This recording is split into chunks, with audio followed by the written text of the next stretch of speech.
ਸਲਾਮੁਅਲੈਕਮ ਸਾਰੇ ਸੱਜਣਾ ਮਿੱਤਰਾਂ ਬੇਲੀਆਂ ਨੂੰ ਅਸੀਂ ਪੰਜਾਬ ਲੋਕ ਲਾਜ ਟੈਲੀਵਿਜ਼ਨ ਨੂੰ ਜੀ ਆਇਆਂ ਨੂੰ ਆਖਦੇ ਹਾਂ। ਜਿਸ ਤਰ੍ਹਾਂ ਕਿ ਤੁਸੀਂ ਜਾਣਦੇ ਹੋ ਕਿ ਅੱਜ 21 ਅਪ੍ਰੈਲ ਹੈ ਤੇ ਜੰਨਤ ਵਾਸੀ ਕਸਰ ਮੁਬਾਰਕ ਭੱਟ ਹੋਣਾ ਦਾ ਜਨਮ ਦਿਹਾੜ ਵੀ ਹੈ ਤੇ ਅਸੀਂ ਉਹਨਾਂ ਦੀ ਸਾਲਗਿਰਾ ਤੇ ਉਹਨਾਂ ਨੂੰ ਯਾਦ ਕਰਦੇ ਆਇਆ ਜ਼ਹਿਮਤ ਦਿੱਤੀ ਹੈ ਪੰਜਾਬੀ ਪਿਆਰੇ ਪੰਜਾਬੀ ਸੇਵਕ ਤੇ ਕਸਰ ਮੁਬਾਰਕ ਭੱਟ ਹੋਰਾਂ ਦੇ ਬਹੁਤ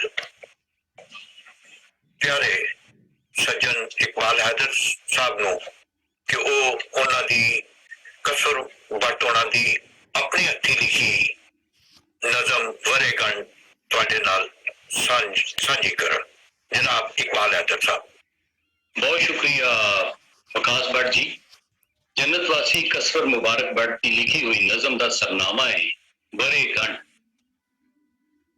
मैं इस बारी भी अपनी वरेगंढ ते हयाती दे तजर्बियां दुखां तके तूड़ा बेबुनियादे ख्यालां दे सूरज फकदा फकदा किस पासे टुर गया हाँ।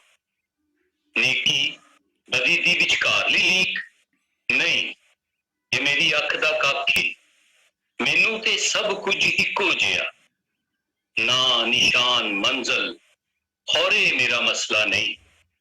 मैं ते आप लोगों नू दस्या तुसी कौन जे ते कित्थों जे पर फिर भी अपनी ये चुप तोड़ ना सकिया।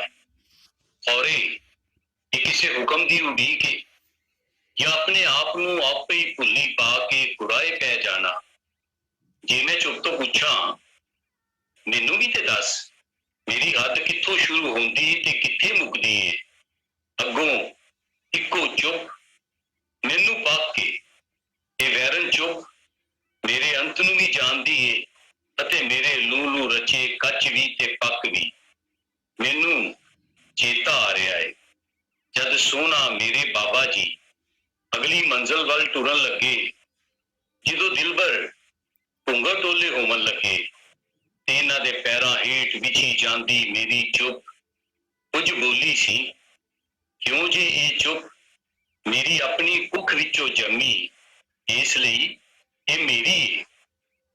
मैं की हाँ मेरा मसला नहीं मेरे कोल ते इको चुप दी बुकल है।